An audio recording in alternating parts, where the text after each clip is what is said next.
شروع اللہ کا نام لے کر جو بڑا مہربان نہایت رحم والا ہے۔ الف لام را، یہ اللہ کی کتاب اور قرآن روشن کی آیتیں ہیں۔ کسی وقت کافر لوگ آرزو کریں گے کہ اے کاش وہ مسلمان ہوتے۔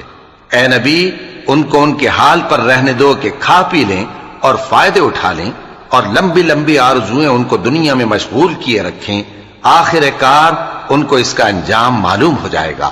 اور ہم نے کوئی بستی ہلاک نہیں کی مگر اس کا وقت مقرر لکھا ہوا تھا۔ کوئی امت اپنی مدت مقررہ سے نہ آگے نکل سکتی ہے اور نہ پیچھے رہ سکتی ہے۔ اور کفار کہتے ہیں کہ اے شخص جس پر نصیحت کی کتاب نازل ہوئی ہے، تو دیوانہ ہے، اگر تو سچا ہے تو ہمارے پاس فرشتوں کو کیوں نہیں لے آتا؟ کہہ دو ہم فرشتوں کو نازل نہیں کیا کرتے مگر حق کے ساتھ، اور اس وقت ان کو مہلت نہیں ملے گی۔ بے شک یہ